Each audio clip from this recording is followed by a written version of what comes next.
जय मसीह की। जय मसीह। आप सबों को जय मसीह की। परमेश्वर को बहुत बहुत धन्यवाद देते हैं आज के सुंदर ये संध्या के समय के लिए। हम लोग परमेश्वर को धन्यवाद देते हैं क्योंकि हमारा परमेश्वर अभी तक हमें सुरक्षित भला चंगा रखा है। हम विश्वास करते हैं कि आप सब भी कुशल से हैं और हम लोग धन्यवाद देते हैं आगरा मसीह मंडली के लिए। ऐसे तो हमारा टाइमिंग था 7 बजे आने का, लेकिन कुछ विशेष काम के कारण से हम लोग 7 बजे नहीं आ सके। हम लोग माफ़ी चाहते हैं। जो लोग हमारे दर्शक हैं बाद में देखेंगे उन सब से भी और इसके एडमिन से भी हम लोग सॉरी बोलते हैं और विशेष करके हम धन्यवाद देते हैं आगरा में मसीह मंडली पेज को चलाने वाले सर अनुपम डेविड जी के लिए और मैडम शबनम डेविड जी के लिए हम परमेश्वर को धन्यवाद देते हैं और उन्हें भी धन्यवाद देते हैं कि उन्होंने जो ये अवसर दिया कि हम इस पेज के माध्यम से आके परमेश्वर के नाम को ऊंचा उठाएं और मिल के हम लोग परमेश्वर की आराधना उपासना करें। इसलिए परमेश्वर को बहुत बहुत धन्यवाद। आइए हम लोग प्रार्थना करेंगे और आज की इस सभा को हम लोग शुरू करेंगे और कुछ गाने को गा के परमेश्वर की महिमा करेंगे। आइए हम लोग प्रार्थना करेंगे। हमारे जीवित करुणामय प्रेमी पिता परमेश्वर, आप जो स्वर्गों के स्वर्ग में विराजमान प्रभु, स्वर्ग आपका सिंहासन, पृथ्वी आपके चरणों की चौकी। हम धन्यवाद देते हैं सुंदर जीवन देने के लिए। धन्यवाद आपके महान अनुग्रह के लिए, आपके प्रेम के लिए, दया के लिए, कृपा के लिए, भलाई के लिए हम धन्यवाद देते हैं। धन्यवाद प्रभु, ये इस पेज के माध्यम से आके जो हम आपके नाम को ऊंचा उठा सकते हैं, इस पेज के लिए धन्यवाद देते हैं। पेज के बनाने वाले आपके दास सर अनुपम डेविड जी के लिए और मैडम शबनम डेविड जी के लिए हम आपको धन्यवाद देते हैं। प्रभु उन्हें आशीष दीजिए, उनके परिवार में आशीष दीजिए, उनके मिनिस्ट्री में आशीष दीजिए और अपनी महिमा के लिए उन्हें इस्तेमाल कीजिए। धन्यवाद प्रभु, सुंदर समय के लिए हमारे बीच में आप विराजमान रहिए। हर गाने में, प्रार्थना में, वचन में प्रभु आपकी उपस्थिति को बना के रखिए। धन्यवाद। प्रार्थना प्रभु यीशु के नाम से मांगते हैं, आमीन आमीन आमीन। थैंक यू वेरी मच भाई Nagesh Belekar, God bless you. आइए हम लोग परमेश्वर की महिमा करते हुए गाने को गाएं और मुझे विश्वास है भाई नगेश बेलेकर वो भेज रहे हैं, शेयर कर रहे हैं। प्रभु आपको आशीष दे भाई। आइए हम लोग इस गाने को गा के परमेश्वर की महिमा करेंगे। ये दुनिया के लोगों ऊंची आवाज करो, गाओ खुशी के गीत, उसका गुणगान करो, इबादत करो उसकी, इबादत करो, इबादत करो उसकी, इबादत करो। याद रखोगे वही एक खुदा है, हमको ये जीवन उसी ने दिया है। उस चारागाह से हम सब हैं आए, हम दो सना के हम गीत गाए। रब का तुम शुक्र करो, ऊंची आवाज करो, गाओ खुशी के गीत, उसका गुणगान करो, इबादत करो उसकी, इबादत करो, इबादत करो उसकी, इबादत करो। ऐ दुनिया के लोगों ऊंची आवाज करो, गाओ खुशी के गीत, उसका गुणगान करो, इबादत करो उसकी, इबादत करो, इबादत करो उसकी, इबादत करो। नामे खुदावन कितना मुबारक मेरा खुदावन कितना भला है। रहमत है उसकी सदियों पुरानी, वफा का अज़ल से यही सिलसिला है। उस पर ईमान धरो, उसके घर आओ चलो, गाओ खुशी के गीत, उसका गुणगान करो, इबादत करो उसकी, इबादत करो, इबादत करो उसकी, इबादत करो।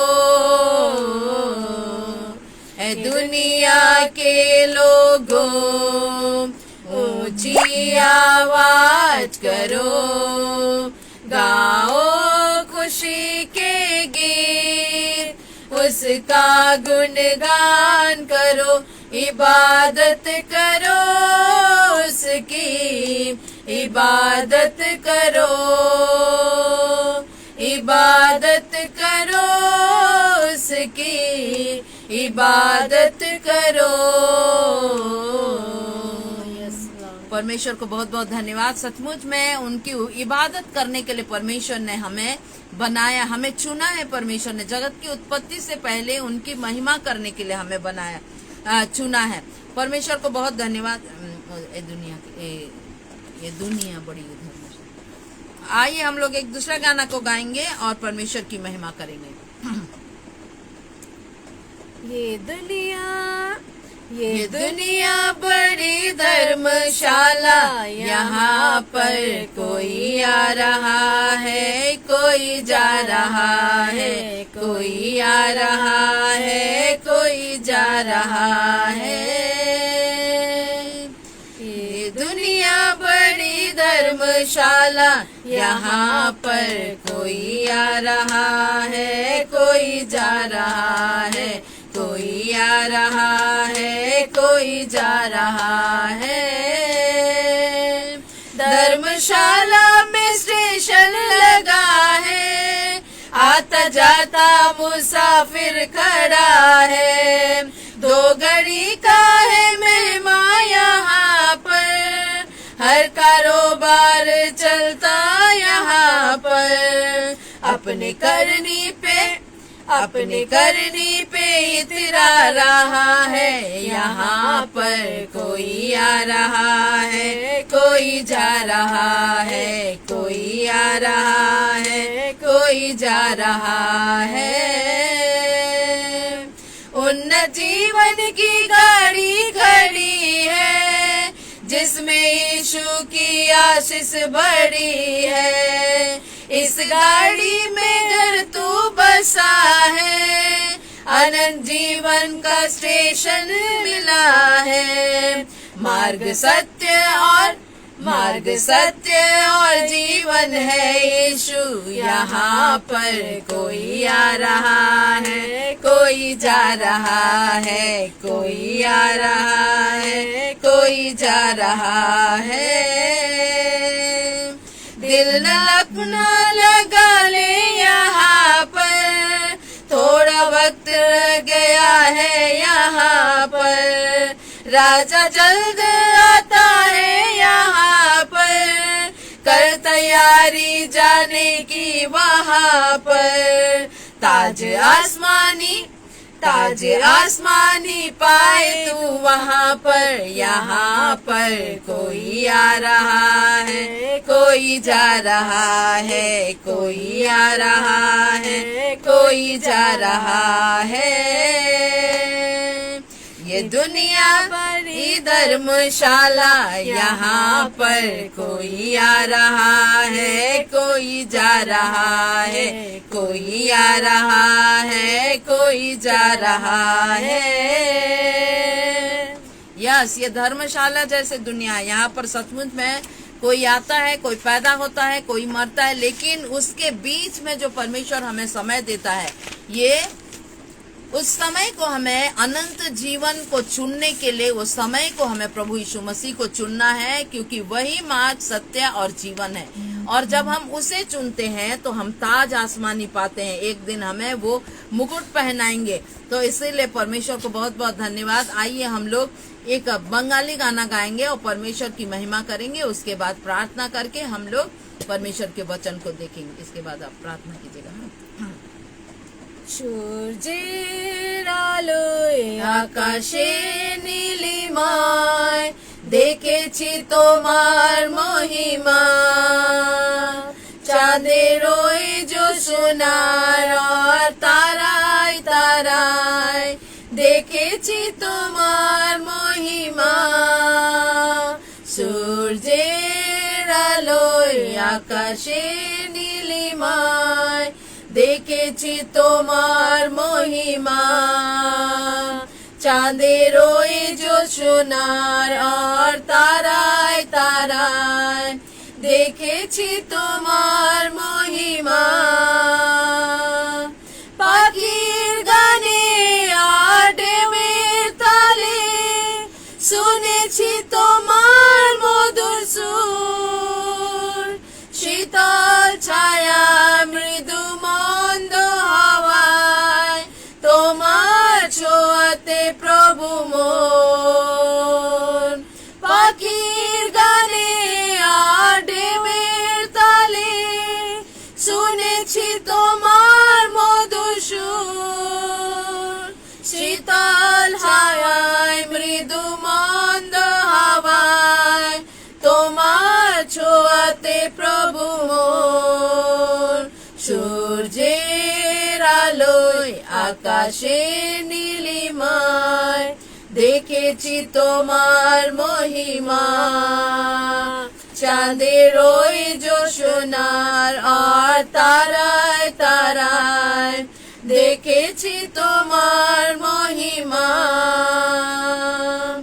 দূর দিগন্তে আকাশের প্রান্তে ছড়িয়ে আছো প্রভু মোর, ফুলের ওই সুবাসে আর সবুজ ঘাসে ছড়িয়ে আছো প্রভু মোর। দূর দিগন্তে আকাশের প্রান্তে ছড়িয়ে আছো প্রভু মোর, ফুলের ওই সুবাসে আর সবুজ ঘাসে জড়িয়ে আছো প্রভু মোর।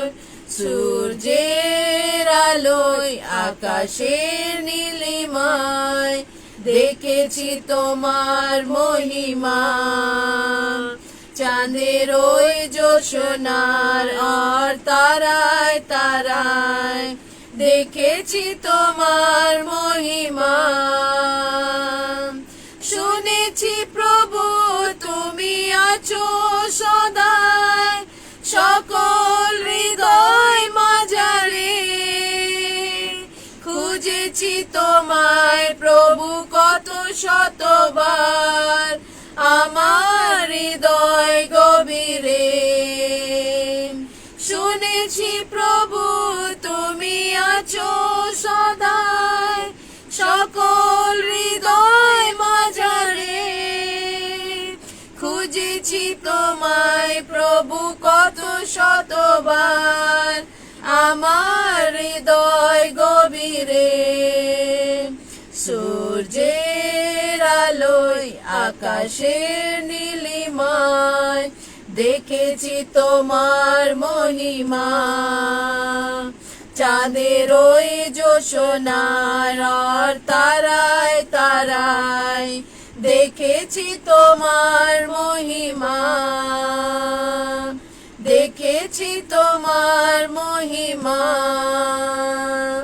দেখেছি তোমার মহিमा।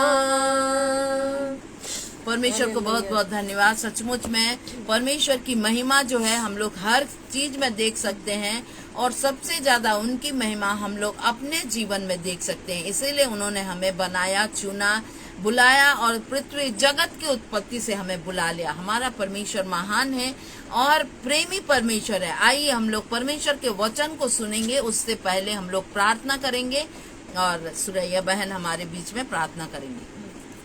Hallelujah, hallelujah. Thank you Jesus. धन्यवाद प्रभु, धन्यवाद आज इस सुंदर दिन के लिए प्रभु। आज फिर से हमें इस ऑनलाइन के द्वारा फिर से हमें यहाँ पर एकत्रित होने का मौका मिला है प्रभु, उसके लिए आपको धन्यवाद देते प्रभु, धन्यवाद देते प्रभु।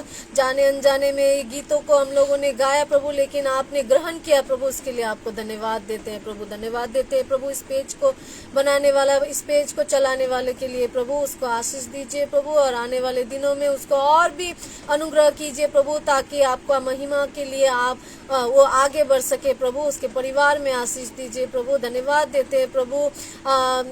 इस पेज में जुड़ने वाले को लिए प्रभु आप उसको भी आशीष दीजिए प्रभु, ताकि वो आने वाले दिनों में आपका महिमा उसके जीवन के द्वारा हमेशा होती रहे प्रभु। प्रार्थना करते हैं प्रभु आज का वचन के लिए प्रभु। आज बेटी जो भी वचन लेके आने वाली है प्रभु, उसको आत्मिक दिख से प्रभु उसको परिपूर्ण कीजिए प्रभु, उसको सहायता कीजिए वचन बोलने में प्रभु। और जो सुनने वाले कानों को भी प्रभु आप तैयार कीजिए प्रभु, हृदय को तैयार कीजिए प्रभु, ताकि सुनकर आपके वचन को हम लोग समझ सके प्रभु, और वचन के अनुसार हम लोग जीवन में आगे बढ़ सके प्रभु। ये सभी प्रार्थना प्रभु यीशु आपके नाम में मांगते हैं। आमीन, आमीन, आमीन। परमेश्वर को बहुत बहुत धन्यवाद। आइए हम लोग परमेश्वर के वचन को देखेंगे और मेरे साथ आप लोग निकाल लीजिए, यदि आप लोग हैं तो मेरे साथ निकाल लीजिए। पहला पत्रस उसका दूसरा अध्याय, और हम लोग 13 पद से लेकर के 17 पद, 4 पद ही हम लोग पढ़ेंगे। लेकिन यहाँ पर लिखा है परमेश्वर के दास बोलने से हम लोग क्या समझते हैं कि उसका मालिक का अधीन रहना है। और सचमुच में जब हम किसी के दास होते हैं, कोई दास होता है, तो अपने स्वामी या मालिक के अधीन रहना है। वो जैसे करता है, वो जैसे सोचता है, उसके अनुसार करना है। और यदि हम उसके अगेंस्ट में, उसके इच्छा के अनुसार नहीं करते तो हम असली में दास नहीं है। लेकिन यहाँ पर एक दास को किस तरह से होना है उसके बारे में लिखा है।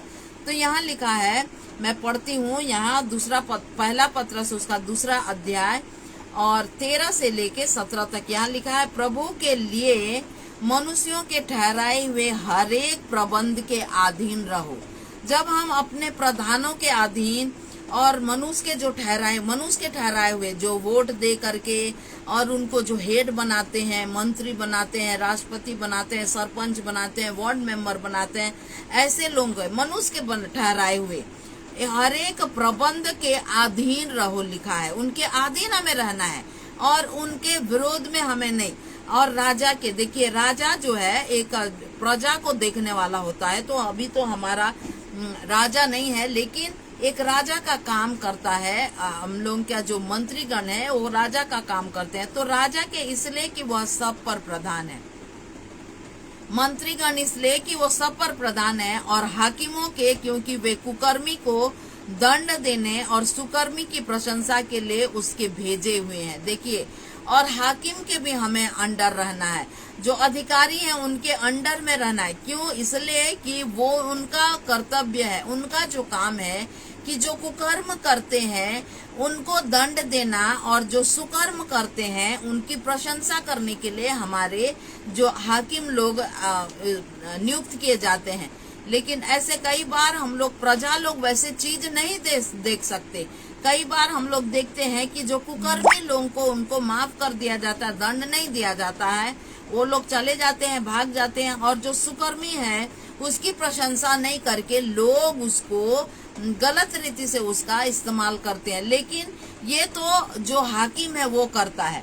तो वो हाकिम क्या करता है हमें देखना नहीं, लेकिन परमेश्वर का वचन हाकिमों के प्रति हमारा क्या कर्तव्य है वो बता रहा है कि हमें हाकिमों के अंडर में रहना है। उनका जो वो लोग जो प्रबंध के हैं उस प्रबंध को हमें अपने जीवन में लेकर के उनके अधीन में रहना है। और 15 पद बोल रहा है, क्योंकि परमेश्वर की इच्छा यह है कि तुम भले काम करने के द्वारा निर्बुद्धि लोगों की अज्ञानता की बातों को बंद कर दो। परमेश्वर की इच्छा है कि जो अधिकार परमेश्वर ने हमारे ऊपर, जिसको हाकिम ठहराया, जिसको मंत्री ठहराया, जिसको अधिपति ठहराया, उसके अधीन हमें रहना है और उसकी अधीनता में रहा करके हमें भले काम करना है। तो सबसे ज्यादा भलाई का काम क्या है? सबसे ज्यादा भलाई का काम ये है कि हमें परमेश्वर पर भरोसा रखना है, उसके वचन को मानना है। हमारे जीवन में बहुत उतार चढ़ाव आएगा, लेकिन जब हम परमेश्वर पर विश्वास करके बाकी काम को करेंगे, बाकी अपने दिनचर्या का काम को करेंगे या किसी की सहायता का काम करेंगे, तो वो हमारे लिए अति भला काम होगा। और परमेश्वर का वचन कहता है कि भले काम करने के लिए परमेश्वर ने आपको और हमें सृजा, और वो भी जगत की उत्पत्ति से। यदि इफिसी का किताब 2 अध्याय का 10 पद देखेंगे तो वहां पर लिखा है, तो परमेश्वर जो है वो, क्योंकि परमेश्वर की इच्छा ये है कि वो हम भले काम करें, ताकि निर्बुद्धियों का जो है उनकी अज्ञानता, निर्बुद्धि लोग बहुत अज्ञानता के कारण से उल्टा पुल्टा काम करते हैं, लेकिन जब हम भलाई के काम करेंगे तो हम उनके अज्ञानता के काम को हम लोग बंद कर सकेंगे। देखिए, एग्जाम्पल के लिए मैं बोल रही हूँ, आज मनुष्य को परमेश्वर का ज्ञान नहीं होने के कारण से परमेश्वर, वो लोग बहुत सारा चीज को सोचते हैं कि यही हमारे लिए God, GOD, small GOD God, यही हमारे लिए सोचते हैं, ये हमारे लिए सब कुछ है, ये हमारे लिए बड़ा है, ये मतलब ज्ञान के कमी होने के कारण से। लेकिन परमेश्वर का वचन कहता है कि उन निर्बुद्धियों का मन को, हमें उनके काम को बंद करने के लिए हमें क्या करना? भले काम, मतलब सच्चे परमेश्वर पर विश्वास करना है। और सच्चे परमेश्वर पर विश्वास करने के कारण से आज बहुत लोग सच्चे परमेश्वर को सही रीति से जानते हैं और परमेश्वर को फॉलो करते हैं। प्रभु यीशु मसीह को उद्धारकर्ता ग्रहण करके आज वो लोग इस परमेश्वर के उपस्थिति में आते हैं और उसके दास बनने के लिए अपने आप को सौंप देते हैं। पहले वो लोग दास रहते हैं, अपने शरीर के दास, पाप के दास रहते हैं, शैतान के दास रहते हैं और नाना प्रकार के काम करते हैं, शैतानी काम करते हैं, पाप के कामों को करते हैं, नाना प्रकार के सारे काम जो परमेश्वर के दृष्टि में अनुचित है वो काम को करते हैं। लेकिन जब वो सच्चे परमेश्वर को जान लेते हैं दूसरे लोगों के द्वारा से, और वो दूसरे लोगों के भले के काम मतलब विश्वास कर लेते हैं वो लोग, तो वो उस निर्बुद्धि कामों को जो पहले अज्ञानता से करते थे उसको बंद कर देते हैं और भले काम करने में लगते हैं, यानी सच्चे परमेश्वर पर विश्वास करके उसके बाद उनकी उपस्थिति में रह के भले काम करते हैं। अपने शरीर के अनुसार काम नहीं करते। शरीर क्या बोलता है? झूठ बोलो। शरीर क्या बोलता है? गाली दो। शरीर बोलता है कि झगड़ा करो, अशांति में रहो। ये सब शरीर बोलता है कि कोई चीज, कोई आकृति बनाओ, इसका पूजा करो, या पेड़ का पूजा करो, या नदी का, या पहाड़ का, इसका। लेकिन जो परमेश्वर को जानने वाले, सच्चे परमेश्वर को जानने वाले, वो सब नहीं करते, क्योंकि ये सारे चीजों को परमेश्वर ने बनाया, बल्कि वो सच्चे परमेश्वर की आराधना, उपासना करते हैं और अपने जो पहले करते थे काम को निर्बुद्धि होने के कारण से, अज्ञानता के कारण से जो करते थे, उन कामों को वो बंद कर देते हैं। तो यहाँ एक सच्चे दास के बारे में बताया गया ना, तो वो सच्चा दास बनते हैं और आत्मा की इच्छा के अनुसार अपने कामों को करते हैं। 16 पद में लिखा है कि अपने आप को स्वतंत्र जानो। क्यों अपने आप को स्वतंत्र जानना है? क्योंकि जब हम सत्य को जानते हैं तो सत्य हमें स्वतंत्र करता है, और सत्य को नहीं जानने से पहले हम किसके बंधन में रहते हैं? पाप के बंधन में रहते हैं। लेकिन सत्य को जब जानते हैं, और सत्य कौन है? प्रभु यीशु मसीह है, और सत्य प्रभु यीशु मसीह है, तो वो सत्य हमें क्या करता है कि हमारे पापों के बंधन को तोड़ देता है, हमें छुटकारा देता है, हमें पापों से माफ करता है, तो हम स्वतंत्र हो जाते हैं, पाप के बंधन में नहीं रहते हैं।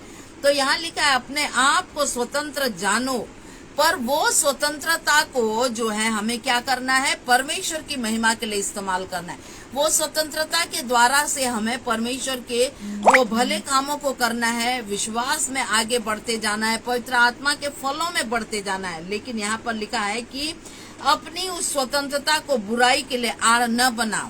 वो बुराई करने के लिए आड़ नहीं बनाना है। हमें ये नहीं बोलना है कि परमेश्वर तो मुझे माफ कर दिया है, इसका मतलब अब मैं झूठ बोलूंगा तो उसका हिसाब परमेश्वर नहीं लेंगे, ऐसा नहीं, उसको आड़ नहीं बनाना है, बल्कि परमेश्वर पर ध्यान रख करके सारी ईमानदारी सच्चाई से हमें परमेश्वर का भय मानते हुए वो स्वतंत्रता को सिर्फ और सिर्फ परमेश्वर की महिमा के लिए इस्तेमाल करना है।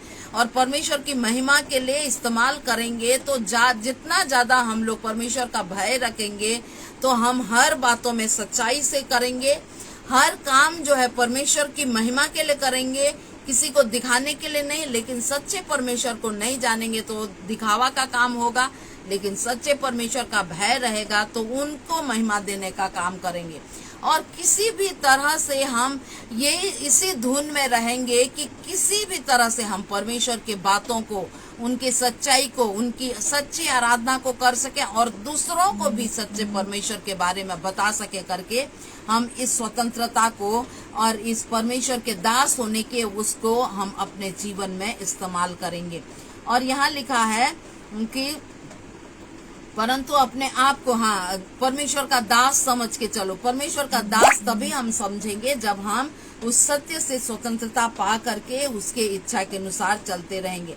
और 17 पद में लिखा है सबका आदर करो। देखिए यहाँ परमेश्वर का वचन कहता है कि सबका आदर करना है। ये नहीं है कि वो बड़ा है तो बस बड़े का आदर करना है, वो छोटा है तो छोटे का आदर नहीं करना है, या वो धनी है तो धनी का बस आदर करना है और निर्धन को तो हमें बिल्कुल भी ध्यान नहीं देना, ऐसा नहीं है। और फिर क्या बोलते हैं, एक भिखारी को हमें क्योंकि वो भीख मांगता है तो उसके साथ बदतमीजी का व्यवहार करना है, ऐसा नहीं है। परमेश्वर का वचन कहता है कि सबका आदर करो। जब हमें मौका मिलता है तो सबका आदर करना है, चाहे वो छोटा हो, चाहे वो बड़ा हो, चाहे वो धनी हो, चाहे वो निर्धन हो, चाहे वो पढ़ा लिखा हो, चाहे नहीं हो, चाहे अच्छा पोजीशन में वो काम करता हो, चाहे नहीं भी करता हो, चाहे वो स्वीपर हो, चाहे वो प्रिंसिपल हो। हमें क्या करना है, सबका आदर करना है, सबके साथ एक सम्मानजनक के साथ बातें करना है और जरूरत है तो अपने आदर के भावनाओं को उनको प्रदर्शित करना है। भाइयों से प्रेम करो, भाइयों से हमें प्रेम करना है। और भाई कौन है, हर एक कोई हमारा भाई है। मेरे हस्बैंड को छोड़ करके मेरे लिए सारे भाई। और तो हमें भाइयों से प्रेम रखना है और परमेश्वर का भय मानना है, परमेश्वर से डरना है और राजा का सम्मान करना है। कई बार हम लोग जो हेड होता है, ये ऐसे काम नहीं कर रहा है, वो ऐसे काम नहीं करना है, ये काम उसको उचित है, ऐसे करना चाहिए, इस तरीके से वो देश को नहीं चला रहा है, उस तरीके से लोगों को नहीं देख रहा है, इस तरह से हम लोग कई बार जज करते हैं, उनको न्याय करते हैं। लेकिन परमेश्वर का वचन कहता है कि राजा का सम्मान करो, अधिकारियों का सम्मान करो। वो क्या गलत काम कर रहा है उसका सजा वो परमेश्वर उससे लेंगे, उसका लेखा परमेश्वर उससे लेंगे। लेकिन परमेश्वर के वचन के अनुसार परमेश्वर आपसे और हमसे ये लेखा लेंगे, ये पूछेंगे कि क्या हमने अपने अधिकारियों का सम्मान किया, क्या उनके अधीन में रहे कि नहीं रहे। यदि अधीन में रहे तो परमेश्वर की दृष्टि में उचित, और यदि हम उनका न्याय करने वाले न्यायी जैसे बैठ गए तो वो परमेश्वर के वचन के अनुसार नहीं है। तो परमेश्वर को बहुत बहुत धन्यवाद कि ये सुंदर वचन परमेश्वर ने दिया है कि एक मनुष्य को किस तरह से जीना है, किस तरह से परमेश्वर का दास बन के जीना है, किस तरह से आत्मा की अगुवाई में अपने जीवन को बिताना है, किस तरह से पूरे सारे पाप के बंधनों से छुटकारा पाके परमेश्वर की महिमा के लिए अपने आप को समर्पित करना है। ये एक सुंदर उदाहरण यहाँ दिया है, सुंदर से एक शिक्षा दिया है। और यदि हम इन बातों को अपने जीवन में मानते हैं तो हम परमेश्वर की इच्छा के अनुसार अपने जीवन को व्यतीत करते हैं। प्रभु हम सबों को ये छोटे से वचन के द्वारा से आशीष दे और अनुग्रह करे कि इस वचन के अनुसार हम हमेशा अपने प्रबंधकों के अधीन रहें, हमेशा अपने अधिकारियों के अधीन रहें और उनका सम्मान करें, परमेश्वर की इच्छा के अनुसार भले काम करके निर्बुद्धियों के अज्ञानता की बातों को बंद करें, अपनी स्वतंत्रता को परमेश्वर की महिमा के लिए इस्तेमाल करें, सबका आदर बने और परमेश्वर के दास के समान अपने जीवन को बिताएं, भाइयों से प्रेम करें, परमेश्वर का भय माने और राजा का सम्मान करें। प्रभु हम सभी को बहुत आशीष दे। Thank you very much Naomi sister, God bless you, thank you. अभी तो मैसेज खत्म हो गया, आप इसका रिकॉर्डिंग देखिए और परमेश्वर हम सबों को बहुत आशीष दे। हो सके तो आप शेयर कर दीजिए। ऐसा नहीं है कि सभी कोई ऑनलाइन देख सकते हैं, लेकिन ऑफलाइन परमेश्वर का वचन तो चाहे ऑनलाइन देखें चाहे ऑफलाइन देखें, परमेश्वर का वचन तो वही है जो परमेश्वर ने अपने वचन में रखा है, बाइबल में रखने दिया है। और ये परमेश्वर का वचन को परमेश्वर ने इतना महत्व दिया जो अपने बड़े नामों से ज्यादा महत्व है, इसीलिए क्योंकि आदि में वचन था, वचन परमेश्वर के साथ था और वचन परमेश्वर था। और यही वचन हमें परमेश्वर के दास होने के लिए हमारी सहायता करता है। यही वचन हमें एक दिन परमेश्वर के सम्मुख में ले जाएगा। परमेश्वर हम सभी को बहुत बहुत आशीष दे। थैंक यू वेरी मच जुड़ने के लिए। आप सबों को प्रभु बहुत आशीष दे। आइए हम लोग प्रार्थना करेंगे और परमेश्वर को धन्यवाद देंगे। Thank you sister Naomi, thank you Pankaj भाई, Nagesh Belekar, God bless you all. आइए हम लोग प्रार्थना करेंगे। हमारे जीवित करुणामय प्रेमी पिता परमेश्वर, हम आपको धन्यवाद देते हैं, आपकी स्तुति बड़ाई प्रशंसा करते हुए आपके चरणों में आते हैं। धन्यवाद देते हैं, सुंदर अवसर आपने दिया, सुंदर वचन आपने दिए प्रभु। आपके वचन के अनुसार प्रभु अपने जीवन को बिताने के लिए हमें बड़ी आशीष दीजिए। दिन प्रतिदिन आपके वचन को पढ़ते रहें प्रभु, कि आपका वचन हमारे हृदय में रहे, कि हम आपकी इच्छा के अनुसार चलें।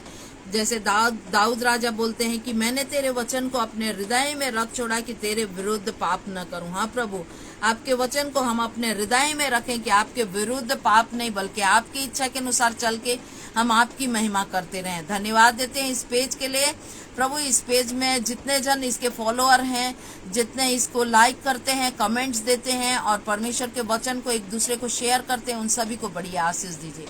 विशेष करके हम अपने देश के लिए प्रार्थना करते हैं प्रभु। हमारे देश में जितने लोग हैं प्रभु, सबके लिए हम विनती प्रार्थना करते हैं। एक एक जन को जिसको आपने चुना है प्रभु, बुलाया, उन सभी को बड़ी आशीष दीजिए। हमारे देश के अधिकारियों को, हाकिमों को, प्रधानमंत्रियों को, मंत्रियों को, राज्य मंत्रियों को, विभिन्न क्षेत्र के मंत्रीगणों को प्रभु जी आशीष दीजिए, अनुग्रह कीजिए, बुद्धि और ज्ञान से परिपूर्ण कीजिए प्रभु, कि देश को सही रास्ते में ले चलने के लिए उन्हें हमेशा इसी धुन में रहें कि जनता की भलाई करें, लोगों की भलाई करें, देश हमारा उन्नति के रास्ते में जाए प्रभु, और हर एक देशवासी खुशी और आनंद के साथ, शांति के साथ रह सकें। विशेष करके प्रार्थना करते हैं जो जवान भाई बहन प्रभु हमारे देश की रक्षा के लिए सीमाओं पर तैनात होकर दिन रात मेहनत करते हैं प्रभु, उन्हें बड़ी आशीष दीजिए प्रभु, और हर खतरे जोखिम मुसीबत से उनकी रक्षा कीजिए। हमारे देश में रहने वाले जितने भी छोटे बच्चे हैं प्रभु, जो आने वाले दिनों में हमारे देश के भविष्य होंगे प्रभु जी, उन सारे बच्चों को, जवानों को आशीष दीजिए प्रभु।